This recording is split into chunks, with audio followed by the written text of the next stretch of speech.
So the whole of physics and chemistry has also undergone an evolutionary development. So we now have a radically evolutionary cosmology, but a relic of the old thinking is still there, in that most people think that the universe is governed by eternal laws of nature. The laws don't evolve.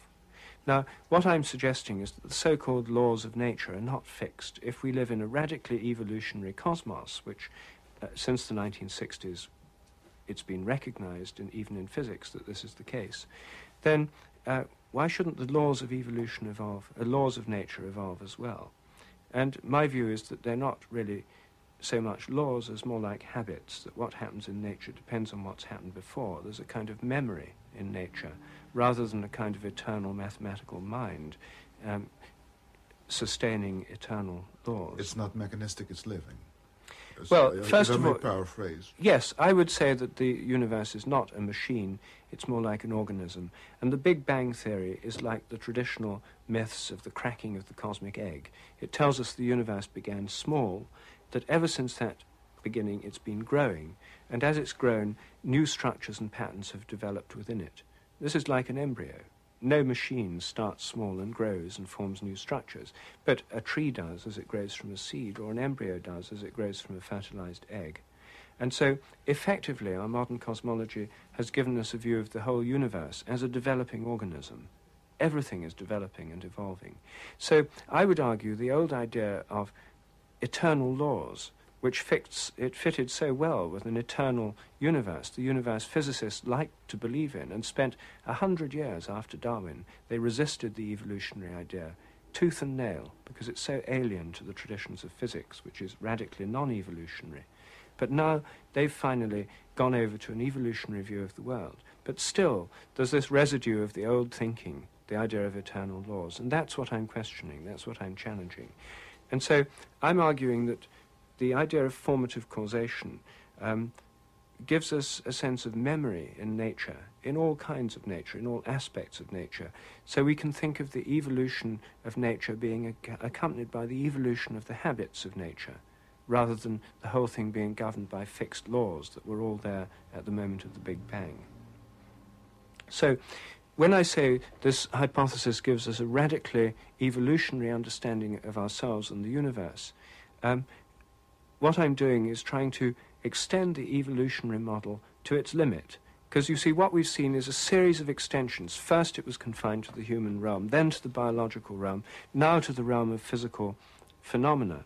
But still, the idea that the laws of nature are eternal is the last residue of this old paradigm, this old way of thinking. And I think that's the next frontier that we have to extend the evolutionary model to. But formative causation,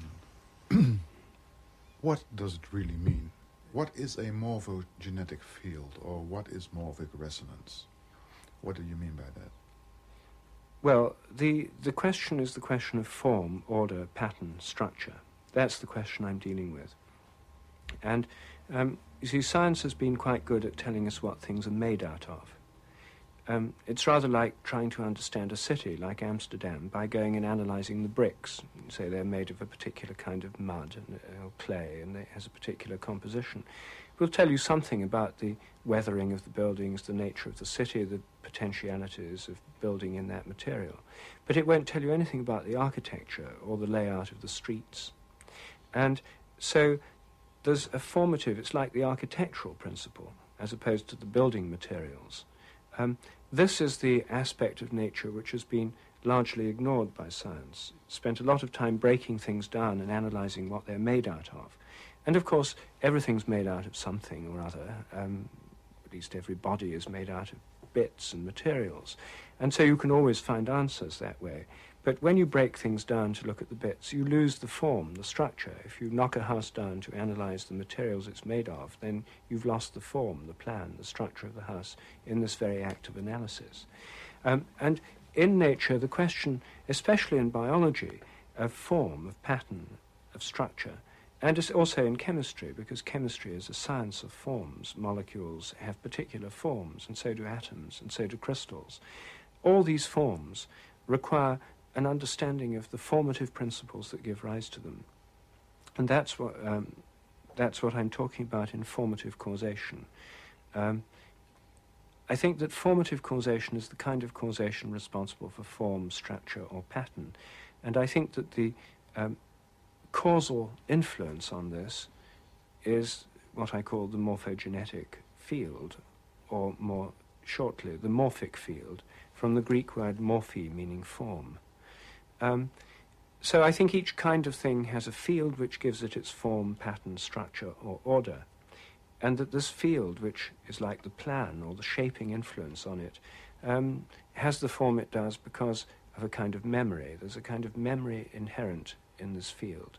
So if we take an animal like a giraffe and we consider how it grows or develops, then we would say it's shaped as it grows as an embryo and as it grows up after birth by the fields of its species, the morphogenetic fields of its species.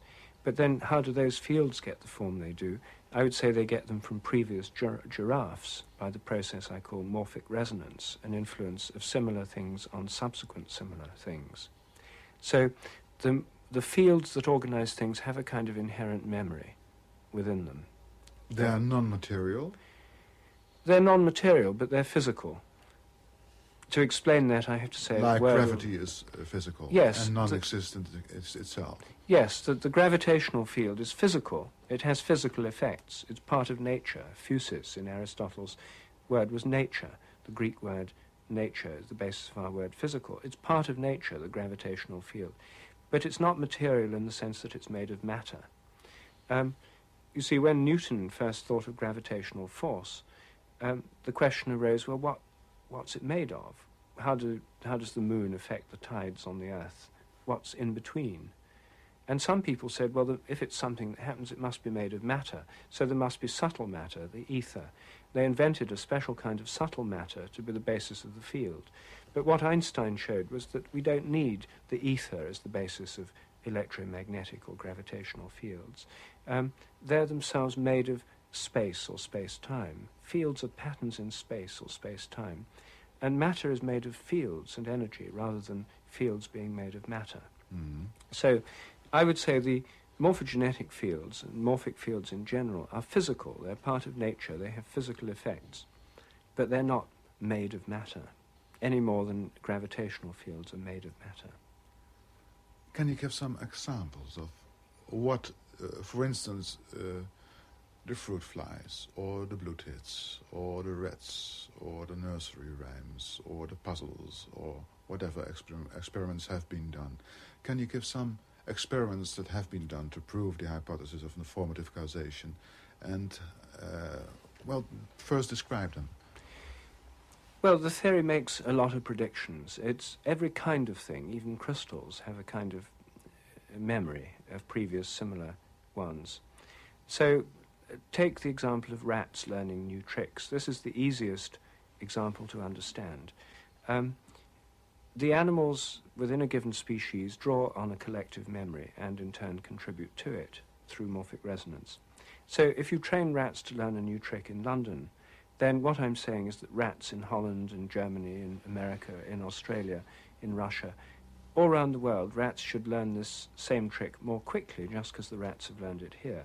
And this should happen just because they're rats learning the same thing. It doesn't depend on telephoning people and telling them how to do it, or taking rats to teach the other ones, or letting the rats squeak over the telephone to rats somewhere else.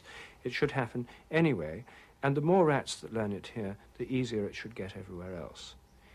So that's the basic prediction in the realm of animal behavior. And prediction? That's a prediction.